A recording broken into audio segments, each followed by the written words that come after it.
सर्वप्रथम सर्वांना श्री स्वामी समर्थ.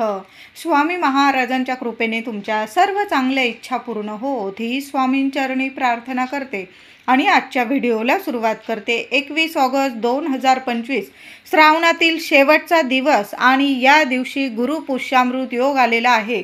श्रावणात आलेला गुरुपुष्यामृत योग अतिशय सोन्यासारखा दिवस आहे, सुवर्ण दिवस आहे. या दिवशी माता लक्ष्मीची आपल्याला सेवा करायची आहे. त्याचबरोबर पुढं गणरायाचं आगमन होणार आहे. प्रत्येकाच्या घरात गणपती बाप्पांसाठी काही गोष्टीसुद्धा याच दिवशी आपल्याला खरेदी करायचं आहे.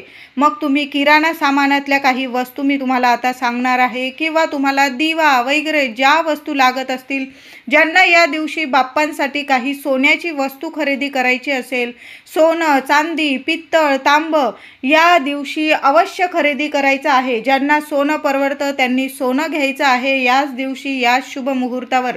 आता ज्यांना सोनं परवडत नाही, कारण गगनाला भिडलेले आहे भाव, मग सोन्यापेक्षा आपल्याला मौल्यवान वस्तू या दिवशी बाप्पांसाठी खरेदी करायची आहे. तर 21 तारखेला अतिशय सुवर्ण योग जुळून आलेला आहे. श्रावणाचा शेवटचा दिवस आणि गुरुपुष्यामृत योग. गुरुपुष्यामृत योग सकाळी 6:23 प्रारंभ होणार आहे आणि उत्तर रात्री 12:08 हा गुरुपुष्यामृत योग समाप्त होणार आहे. संपूर्ण दिवस अगदी मध्यरात्रीपर्यंत हा सुवर्ण योग असणार आहे. महिलांनी दादांनी तुम्हाला गणपती बाप्पांसाठी किंवा तुमच्या घरात देवघरात तुम्हाला वस्तू लागत असतील, महिलांना किराणा सामान खरेदी करताना अतिशय लक्ष्मीप्रिय वस्तू खरेदी करायच्या असतील तर या शुभ मुहूर्तावर खरेदी करायच्या आहे. अतिशय सोन्यासारखा दिवस आहे हा. अशी संधी पुन्हा येणे नाही, कारण श्रावण महिना संपता गुरुपुष्यामृत योग आलेला आहे. सुवर्ण दिवस आहे. लवकर उठायचं आहे आणि प्रत्येकाने अंघोळीच्या पाण्यात चिमूटभर हळद टाकून अंघोळ करायचं आहे. महिलांनो, उपाय जरूर करा. छोटा मोठा उपाय वाटत असेल, तुम्हाला वाटेल की चिमूटभर हळद काय चमत्कार करेल, तर असा चमत्कार करेल की माता लक्ष्मी तुमच्यावर आकर्षित होईल आणि तुम्हाला इतकं धन ऐश्वर्य आरोग्य प्रदान करेल की तुम्हीच म्हणाल की हा आमचे स्वप्न कसे पूर्ण झाले. तर गुरुपुष्यामृत योगावर सर्वांनी चिमूटभर हळद टाकून आंघोळ करायची आहे. लहान लेकरांना सुद्धा महिलांनो अगदी चिमूटभर हळद टाका. माता लक्ष्मीचं प्रार्थना करा माता लक्ष्मीला आणि हळद टाकून आंघोळ करायची आहे. शुक्र ग्रह तुमचा गुरुग्रह इतका मजबूत होईल की कशालाच कधी कमी पडणार नाही. धन ऐश्वर्य आनंद आरोग्य सर्व काही तुमच्या घरात अगदी माता लक्ष्मी धावत येईल तुमच्या घरात आणि टिकून राहील. स्थिर लक्ष्मीसाठी हा उपाय खूप प्रभावी आहे. सर्वांनी हा उपाय करा. महिलांनो, डोकं धुवायचं असेल तुम्हाला तर हळदीच्या पाण्याने धुतलं. गुरुवार आहे, डोकं धुवू का? तुम्हाला धुवायचं असेल माता लक्ष्मीच्या सेवेसाठी तुम्ही धुवू शकतात, पण हळद टाकून आंघोळ करायची आहे या दिवशी. तर या दिवशी माता लक्ष्मीला सुद्धा हळद मिश्रित पाण्याने किंवा तुमच्याकडं केशर असेल तर थोडीशी केशर पाण्यात किंवा दुधात मिश्रित करायची आहे. म्हणजे दुधात टाकायची आहे किंवा पाण्यात टाका आणि त्या केशर मिश्रित पाण्याने किंवा केशर मिश्रित दुधाने, केशर नाही, उपाय थांबवू नका. हळद माता लक्ष्मीला खूप प्रिय आहे. आपण स्वतःच्या आंघोळीच्या पाण्यात पण टाका आणि माता लक्ष्मीला अभिषेक करताना त्या पाण्यात किंवा दुधात सुद्धा हळद टाकून माता लक्ष्मीला अभिषेक करायचा आहे. तुम्ही सर्व देवी देवतांना जरी हा अभिषेक केला, बाप्पाला करू शकतात. बाळकृष्णाची मूर्ती असेल, विठू माऊलीची मूर्ती असेल, तुमच्या कुलदेवी आईची मूर्ती किंवा टाक असेल, माता लक्ष्मीची मूर्ती, सर्व देवी देवतांना आपण हळद मिश्रित पाण्याने किंवा दुधाने अभिषेक करायचा आहे. फक्त शिवशंकरांच्या पिंडीवर असा अभिषेक करू नका. मग तुम्ही साध्या पाण्याने किंवा साध्या दुधाने केला तरीही चालेल. छान अशी मूर्तींची पुसून वगैरे स्वच्छ पाण्याने अभिषेक घालून मूर्ती स्वच्छ पुसायची आहे आणि अख्खे तांदळाच्या राशीवर तुम्हाला मूर्ती स्थापन करायची आहे. माता लक्ष्मीची, कुलदेवी आईची, बाप्पांची छान पूजा करायची आहे. हळद कुंकू अष्टगंध असेल ओलं करून घ्या. बाप्पाला कपाळी तिलक करायचा आहे. माता लक्ष्मीला हळदी कुंकू लाल फुलं गणपती बाप्पाला सुद्धा अर्पण करा या दिवशी आणि माता लक्ष्मीला तुमच्या कुलदेवीला सुद्धा अर्पण करायचं आहे. सकाळी गोड काही नैवेद्य दाखवता आला, खिरीचा करा तुम्ही किंवा खडी साखरीचा नैवेद्य दाखवला, किंवा संध्याकाळी जरी तुम्ही धने आणि गुळाचा नैवेद्य दाखवला अतिशय प्रभावी ठरणार आहे ते धणे आणि गूळ. नंतर तुम्ही प्रसाद स्वरूप सर्वांनी थोडे थोडे खाल्ले तरीही चालेल, किंवा तुम्ही पंजिरी केली महिलांनो, थोडेसे धणे बारीक करून घेतले, त्यात खडी साखर टाकली, थोडी वेलची टाकली, ड्रायफ्रूट टाकले, अशी छान अशी पंजिरीचा नैवेद्य केला. पण धण्यांचा नैवेद्य गुरु पुष्यामृत योगावर अवश्य दाखवा. मग तुम्ही नुसते मुठभर धणे आणि त्यावर गुळाचा खडा जरी ठेवला आणि याला पाणी ओवाळून नीट नैवेद्य दाखवला माता लक्ष्मी समोर, तर अखंड लक्ष्मी प्राप्तीसाठी हा उपाय, ही सेवा खूप महत्त्वाची आणि प्रभावी ठरते. दर गुरु पुष्यामृत योगावर माता लक्ष्मीला, आपल्या देवी देवतांना, तुम्हाला काही नैवेद्य नाही जमला ना महिलांनो, पण धणे आणि गुळाचा नैवेद्य जरूर दाखवावा. गुरु पुष्यामृत योगावर, सुवर्ण योगावर महिलांनो, आपल्या घरात, देवघरात देवी देवतांची तर आपण सेवा करणारच आहोत. मंगल कलश आपण शुक्रवारी आणि मंगळवारी धुवून चुवून वगैरे स्वच्छ भरत असतो, मंगल कलशाची स्थापना पूजा करत असतो. तर तुम्ही गुरु पुष्यामृत योगावर आपला मंगल कलश छान असा धुवून घ्यायचा आहे, स्वच्छ पाणी भरायचं आहे, रुपया सुपारी टाकायची आहे आणि आंब्याची पानं असतील किंवा विड्याची 5 पानं ठेवून एखादा नवीन नारळ किंवा तोच जरी चांगला नारळ असेल तुमचा, तोच जरी धुवून वगैरे ठेवला, स्वस्तिक काढायचं आहे मंगल कलशावर किंवा अष्टदिशांनी हळद कुंकूची बोटं लावा मंगल कलशाच्या 8ही दिशांनी आणि थोडेसे तांदळाच्या राशीवर मंगल कलशाची स्थापना, आपल्या कुलदेवीचं स्मरण प्रार्थना करून अवश्य असा मंगल कलश आपल्या देवघरात गुरु पुष्यामृत योगावर अवश्य भरायचा आहे. सुवर्ण योग आहे, सोन्यासारखे दिवस येतील, म्हणून मंगल कलशाची स्थापना महिलांनो जरूर करा. एखादी वेणी वगैरे असेल मंगल कलशावर लावायची आहे, छान अशी मंगल कलशाची तुम्हाला पूजा करायची आहे. त्याचबरोबर गुरु पुष्यामृत योगावर सकाळी सुद्धा महिलांनो आणि संध्याकाळी सुद्धा गुरु पुष्यामृत योगावर आपल्या देवघरात एक तुपाचा दिवा जरूर लावून ठेवा. एक तुपाचा दिवा तुळशी मातेजवळ सुद्धा लावायचा आहे. तुळशी माता साक्षात लक्ष्मी आहे. तुळशी मातेची सुद्धा हळद कुंकू वाहून पूजा करायची आहे.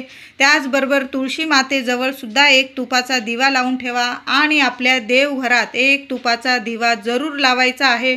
त्या तुपाच्या दिव्यात चिमूटभर हळद टाका, 1 कापराची वडी टाका महिलांनो, 2 लवंग टाकायचे आहे. तुपाच्या दिव्याची छान अशी पूजा करायची आहे. माता लक्ष्मीला प्रार्थना करा. तुमच्या मनातील इच्छा बोलायची आहे. मुलांविषयी असेल, तुमच्याविषयी, घराविषयी, पैशांविषयी ज्या अडीअडचणी असेल बोलून घ्या आणि दिवा प्रज्वलित करायचा आहे. सुंदर अनुभव येईल महिलांनो. असा एक तुपाचा दिवा गुरु पुष्यामृत योगावर सकाळी किंवा संध्याकाळी, आता काही महिलांना ऑफिस असेल, नाही जमलं, मग महिलांनो असा तुपाचा दिवा तुम्ही संध्याकाळी सुद्धा लावू शकता. थोडा उशीर झाला तुम्हाला, 8, 8:30 वाजले, 9 वाजले तरीही चालेल. रात्री 12 वाजून 8 मिनिटांपर्यंत, उत्तर रात्री 12 वाजून 8 मिनिटांपर्यंत गुरु पुष्यामृत योग असणार आहे. एवढा वेळ तर करायचा नाही आहे, पण काही महिला ऑफिसला गेल्या, बाहेर गेलेल्या असतील काही कामानिमित्त. आता गणपती बाप्पांची सुद्धा आपण तयारी करत आहोत. थोडा उशीर झाला चालेल, पण माता लक्ष्मी समोर असा एक तुपाचा दिवा आपल्या देवघरात जरूर लावायचा आहे. आता नुसता तुपाचा दिवा लावून चालेल का? तर नाही. तुपाचा दिवा लावायचा, हळद कुंकू वाहून पूजा करायची. मी ज्या वस्तू सांगितल्या, कापराची वडी, 2 लवंग, हळद त्या दिव्यात टाकायची.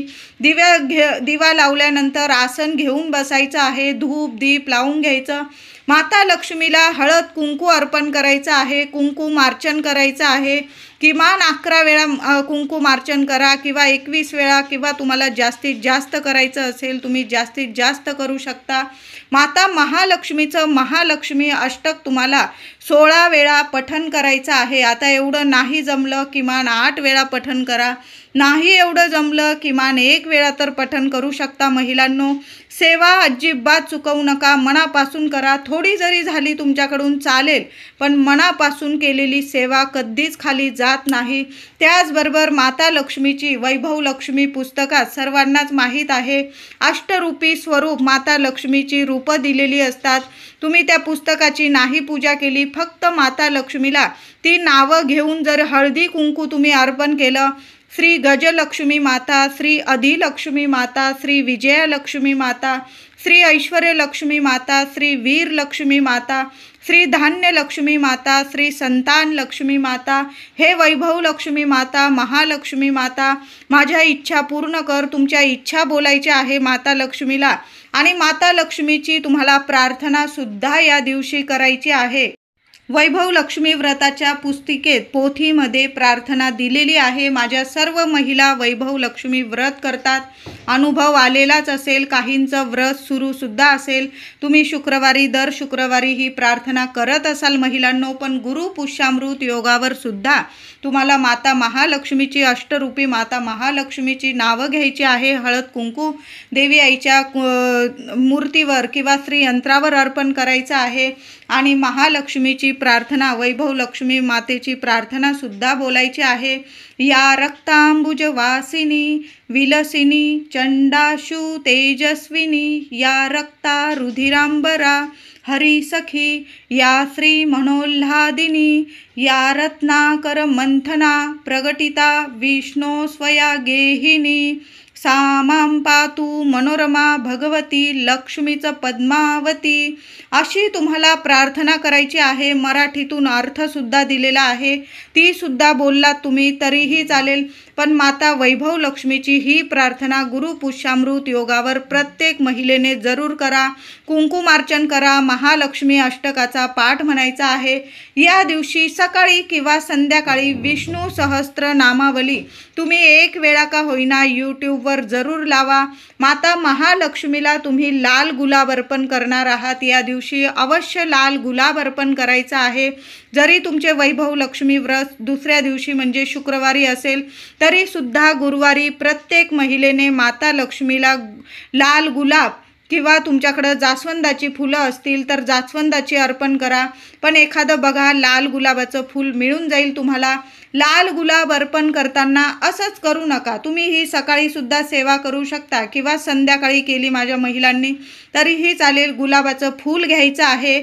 एक वाटी घ्यायची आहे लहानशी. त्या वाटीत तुम्हाला 5 लवंग किंवा 11 लवंग विषम संख्येमध्ये घ्यायचे आहे. त्या लवंगांवर तुम्हाला 1 रुपयाचं नाणं ठेवायचं आहे आणि त्यावर एक लाल भडक रक्त जसं असतं म्हणजे लाल कुंकू जसं असतं, माता लक्ष्मीला लाल गुलाब खूप प्रिय आहे, तसं लाल भडक जरासं बघा मिळून जाईल तुम्हाला बाजारात. लाल गुलाबाचं फूल आणायचं आहे आणि त्या वाटीत त्या वस्तूंवर ठेवायचं आहे. हळद कुंकू वाहून पूजा करायची आहे. रात्रभर माता लक्ष्मीच्या चरणी अर्पण करायचं आहे. आणि दुसऱ्या दिवशी 22 तारखेला अमावस्या आलेली आहे. पिठोरी अमावस्या, दर्श अमावस्या आलेली आहे आणि शुक्रवार आलेला आहे. त्या वाटीतील वस्तू 5 लवंगा, 1 रुपयाचं नाणं आणि गुलाबाचं फूल, हळदी कुंकू वाहिलेलं असेल तसंच्या तसं एका लाल कपड्यात बांधायचं आहे. महिलांनो, लाल नसेल पांढरा कपडा असेल तुमच्याकडं, पांढरा नसेल पिवळा कपडा असेल, स्वच्छ कपडा घ्यायचा आहे जो फक्त आपण देवांसाठी वापर करत असतो असा एक कपडा घ्यायचा. त्यात या तिन्ही वस्तू नीट बांधून घ्यायच्या आहे आणि आपल्या घराच्या मुख्य दारावर आतून दिशा वगैरे बघायची गरज नाही. तुम्हाला जिथं जागा मिळेल तुम्हाला, आपण नारळ वगैरे बांधलेलं असतं. आपण जेव्हा पूजा वगैरे करतो ब्राह्मण आपल्याला नारळ देतात. आपण घराला एक नारळ जरूर बांधलेला असतो प्रत्येकाने. त्या नारळाजवळ जरी तुम्ही बांधून दिलं हे गुलाब आणि 5 लवंग, 1 रुपयाचं नाणं, घरात कधीच तुमच्या घरात लक्ष्मी नाही असं कधी होणार नाही. अखंड लक्ष्मी टिकून राहील, पैसा येत राहील. ज्यांना आर्थिक अडचण आहे, पैसा टिकत नाही, तुमच्यावर कर्ज झालेला आहे, विनाकारण पैसा खर्च होतो, म्हणजे येतात पैसा भरपूर, लाखो रुपये येतात तुमच्याकडं, पण विनाकारण असे येतात आणि असे निघून जातात. विनाकारण पैसा खर्च होत आहे महिलांकडं, म्हणजे पैशांची बचतच होत नाही. तर अशांनी सर्वांनी हा उपाय जरूर करा. माझ्या दादांनी हा उपाय करा, महिलांनी करा. जरूर ही सेवा करायची आहे. अनुभव नाही आला तर मला बोला तुम्ही. गुरु पुष्यामृत योगावर महिलांनो, आपल्या घराच्या मुख्य उंबरठ्यावर हळदीचं लेपन सकाळीच करून घ्यायचं आहे. मुख्य उंबरठ्यावर माता लक्ष्मीची पावलं असेल तिथं हळदी कुंकू फुलं वाहून पूजा करायची आहे. मुख्य दार स्वच्छ पुसून घ्यायचं आहे. हळद कुंकू ओलं करायचं आहे. किमान एक स्वस्तिक तरी आपल्या मुख्य दरवाजावर नक्की काढा। छान असं स्वस्तिक काढायचं आहे, आजूबाजू 2-2 रेषा काढा, तेव्हा स्वस्तिक पूर्ण होतं। त्या स्वस्तिकाची सुद्धा माता लक्ष्मीला प्रार्थना करून हळदी कुंकू वाहून तुम्हाला पूजा करायची आहे। अनुभव सुंदर येतील, म्हणून एक गुरुपुष्यामृत योगावर एक स्वस्तिक आपल्या मुख्य दरवाजावर नक्की काढा। तुम्हाला अजून ठिकाणी काढायचे असेल, तुम्ही तिजोरीवर काढू शकता, तुम्ही जिथं पैसा ठेवता तुमच्या देवघरावर काढू शकतात, तुमचा किचन ओटा असेल महिलांनो तिथं काढू शकता, तुम्हाला मुलांच्या रूममध्ये काढायचं असेल एखादं स्वस्तिक तिथं सुद्धा काढू शकतात। तुम्हाला जिथं हवं तिथं हळदी कुंकवाने एक एक स्वस्तिक काढायचं आहे। सुवर्ण योग आहे आणि श्रावणात आलेला हा गुरुपुष्यामृत योग आहे। वर्षभर अशी संधी येणे नाही असं म्हटलं तरी काही वावगं नाही। असं एक स्वस्तिक मुख्य दारावर जरी काढलं ना तरीही चालेल, अनुभव आल्याशिवाय राहणार नाही तुम्हाला। आता गुरुपुष्यामृत योग सगळेच लोक सोनं खरेदी करण्यात जास्त महत्त्व देत असतात। आता ज्यांना सोनं खरेदी करणं परवडत असेल त्यांनी जरूर सोनं खरेदी करायचं आहे। ज्यांना सोनं खरेदी जमत नाही मग सोन्याहून मौल्यवान वस्तू आपल्याला घरी आणायच्या आहे। पुढं गणरायाचं आगमन होणार आहे, गणपती बाप्पांसाठी ज्या वस्तूंची खरेदी करायची असेल महिलांनो दादांनो याच गुरुपुष्यामृत योगावर करायचे आहे। इतकं फळ देऊन जाईल की गणपती बाप्पा इतके प्रसन्न होतील की तुमच्या सर्व इच्छा पूर्ण करतील आणि सर्व दुःखांचा नाश करून मगच तुमच्या घरातून विसर्जन होतील गणपती बाप्पा। असा सुवर्ण योग आहे उद्याचा। तर गणपती बाप्पांसाठी दिवा खरेदी करत असाल, तामण खरेदी करत असाल किंवा काही म्हणजे तांब्या पाट खरेदी करत असाल गणपती बाप्पांना स्थापना करण्यासाठी, किंवा चौरंग खरेदी करत असाल गणपती बाप्पांसाठी, ज्या वस्तू खरेदी करत असाल, उंदीर मामा खरेदी करत असाल, चांदीच्या वगैरे सुद्धा घेतात, गणपतीची मूर्ती घेत असाल तुम्ही चांदीची वगैरे देवघरात स्थापना करायला, तर उद्याच घ्यायची आहे तुम्हाला। अगदी रात्रीच्या 12 वाजेपर्यंत हा सुवर्ण योग आहे। सकाळी पहाटेपासून सुरू होणार आहे, दिवस रात्र हा योग आहे। तुम्हाला जेव्हा वेळ मिळेल तेव्हा बाजारात जाऊन या वस्तू जरूर खरेदी करा। माता लक्ष्मीची मूर्ती खरेदी करायची असेल, श्रीयंत्र खरेदी करायचा असेल, शंख खरेदी करायचा असेल, गणपती बाप्पांसाठी हळदी कुंकू सुपाऱ्या रुमाल किंवा आपण पाटावर जो लाल कपडा अंथरतो त्या सर्व वस्तू या सुवर्ण योगावर तुम्हाला खरेदी करायच्या आहे। आणि या सुवर्ण योगावर जरी तुम्ही माता लक्ष्मीची मूर्ती, श्रीयंत्र किंवा गणपती बाप्पांची मूर्ती आपल्या देवघरात स्थापन करायची असेल ब्राह्मणाकडून किंवा तुम्ही स्वतः, या सुवर्ण योगावर तुम्ही स्थापना सुद्धा करू शकता। संध्याकाळी रात्रीच्या 7-8 वाजेपर्यंत जरी स्थापन केली तुम्ही तरीही चालेल, आणि सकाळीच 12च्या आत स्थापन केली आणून तर अतिशय उत्तम। जरा उशीर झाला चालेल, संध्याकाळी जरी तुम्ही सेवा केली। त्याचबरोबर महिलांनो, आपल्याला सर्वांना सोनं खरेदी जमत नाही, परवडत नाही, मग या अशा वेळी तुम्ही लवंग खरेदी करू शकता, दालचिनी खरेदी करू शकता, हळद खरेदी करू शकता, आणि सर्वात मौल्यवान वस्तू म्हणजे धने। थोडे का होईना 10-20 रुपयाचे धने अवश्य या दिवशी खरेदी करून आणा आणि देवघरात माता लक्ष्मीला, देवी देवतांना धन्यांचा आणि गुळाचा नैवेद्य दाखवायचा आहे। गणपती बाप्पांसाठी गोडाधोडाचा आपण बनवतो, गूळ वगैरे खरेदी करायचं असेल, किराणा सामान खरेदी करायचं असेल, गुरुपुष्यामृत योगावर अवश्य खरेदी करायचं आहे। बाप्पांजवळ तुम्हाला एखादा तांब्याचा दिवा खरेदी करून लावायचा असेल तर तुम्ही या सुवर्ण योगावर एक छोटा का होईना तांब्याचा दिवा अवश्य खरेदी करा, म्हणजे तुपाचा दिवा लावता येईल आपल्याला, फुलवातीचा छोटासा तांब्याचा दिवा अवश्य खरेदी करा, खूप शुभ ठरतं। तुम्हाला चांदीचा दिवा खरेदी करायचा असेल बाप्पांजवळ लावायला, कुणी 11 दिवस बाप्पांची स्थापना करतं, कुणी 7 दिवस 5 दिवस, तुम्हाला सेवेसाठी दिवा खरेदी करायचा असेल, अतिशय शुभ मुहूर्त आहे। दिवा एक तांब्याचा दिवा अवश्य खरेदी करा आणि गुरुपुष्यामृत योगावर देवांसमोर हा दिवा उद्याच्या उद्या जरूर लावा। फुलवात बनवा, तुपाचा, गाईच्या तुपाचा दिवा माता लक्ष्मी समोर तांब्याचा दिवा अवश्य लावा, दिव्याची हळदी कुंकू वाहून पूजा करा। आणि मी ज्या वस्तू सांगितल्या तुम्हाला, एक कापूरवडी, 2 लवंग, हळद या दिव्यात जरी टाकली तुम्ही, अतिशय शुभ ठरणार आहे। माता लक्ष्मी तुमचं घर सोडून कधी जाणार नाही, तुम्हाला सोडून कधी जाणार नाही। महिलांनो, खूप सुवर्ण म्हणजे इतका सोन्यासारखा अनुभव येईल। एक तांब्याचा दिवा खरेदी करा आणि उद्या माता लक्ष्मी समोर तुपाचा दिवा जरूर लावा। उद्या चुकून सुद्धा गुरु पुष्यामृत योगावर आपल्या घरातील या वस्तू, दूध असेल, दही असेल, साखर असेल, मीठ असेल, हळद असेल किंवा धने असेल, गूळ असेल, या वस्तू कुणालाच, महिलांनो, जीव गेला तरी कुणालाच देऊ नका।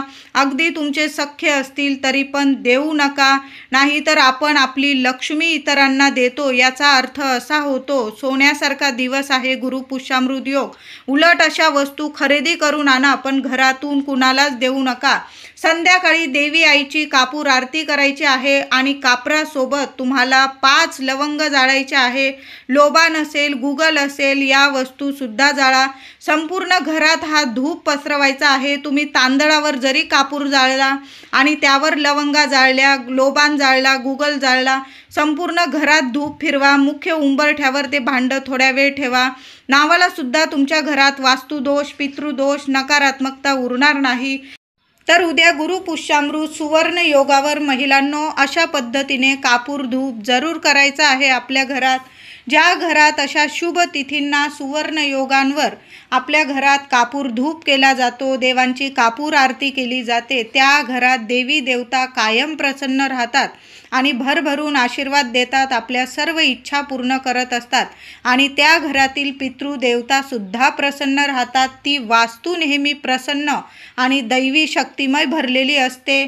त्या घरात नावाला सुद्धा नकारात्मकता उरत नाही, कुणाची नजर बाधा झालेली असते संपूर्ण नष्ट होते, मुलाबाळांना नजर लागलेली असते संपूर्ण नष्ट होते आणि आपल्या घराला एक रक्षण कवच प्राप्त होत असतं। अशा घरात नांदते ती फक्त अखंड लक्ष्मी नांदत असते। मुलाबाळांची भरभरून प्रगती होते, घरात काही अडीअडचणी असतात, संपून जातात। एक उपाय सांगत आहे, या उपायासाठी तुम्हाला काहीही लागणार नाही। महिला, दादा, नोकरी वगैरे शोधत असतील, मुलं किंवा मुली, विद्यार्थी असेल, सर्वांनी हा उपाय केला तरीही चालेल। देवघरात दिवा तर आपण लावणारच आहोत, अखंड दिवा चालूच ठेवा, दिवा अगरबत्ती करायची आणि उत्तर भिंतीकडे तुम्हाला तोंड करून आसन घेऊन बसा, तसंच बसू नका। कुठलीही सेवा करताना आसनाशिवाय करू नका, डायरेक्ट जमिनीवर बसायचं नाही, आधी आसन घ्यायचं आणि मग त्यावर बसायचं आहे। चटई वगैरे घेतली तरीही चालेल। ज्यांना खाली बसता येत नाही त्यांनी खुर्चीवर वगैरे बसून जरी सेवा केली, काही म्हातारे वयस्कर लोक असतील त्यांनी सुद्धा ही सेवा केली तरीही चालणार आहे। तर उत्तर भिंतीकडे तोंड करून बसायचं आहे, नमस्कार करायचं, दोन्ही हात जोडून घ्यायचे आणि किमान तुम्हाला 1 माळ माता महालक्ष्मीचा मंत्र जपायचा आहे। उद्या छान दिवस आहे, सर्वांनी ही सेवा करून तर बघा, वाया जाणार नाही तुमची सेवा। ओम श्रीम नमः, ओम श्रीम नमः माता लक्ष्मीचा बीज मंत्र आहे।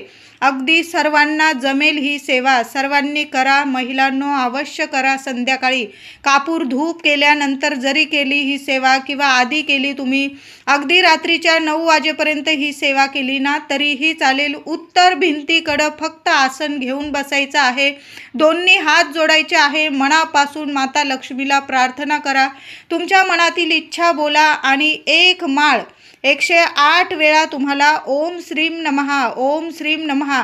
तुम्ही माळ वगैरे घेतली, तुम्हाला एवढा मंत्र म्हणजे मोजता वगैरे आला नाही, माळेचा उपयोग केला, तुम्ही माळ जपता ती माळ घ्या आणि 1 माळ ओम श्रीम नमः मंत्र जपून तर बघा, काय काय सोन्यासारखे अनुभव तुम्हाला यायला लागतात, तुम्हीच मला सांगाल। उद्या ही सेवा आवर्जून करा, माझ्या दादांनी सुद्धा करा।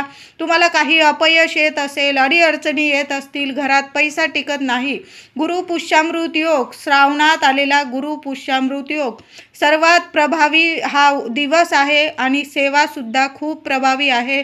माता लक्ष्मीची प्रिय सेवा आहे। उद्या व्यंकटेश स्तोत्र पठण करता आलं तर उत्तर दिशेकडेच तुम्ही तोंड करून तिथंच बसून जरी केलं, माता लक्ष्मीची सेवा करा।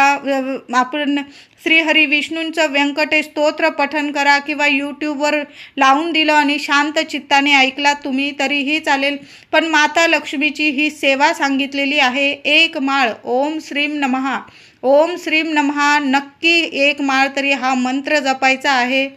ही सेवा करताना आपल्या मुख्य दाराशी एक दिवा तेलाचा लावा, तुपाचा लावा, नियम नाही, पण दिवा लावा. दाराशी सुद्धा दिवा लावा, दार उघडं करा आणि मग सेवा करा.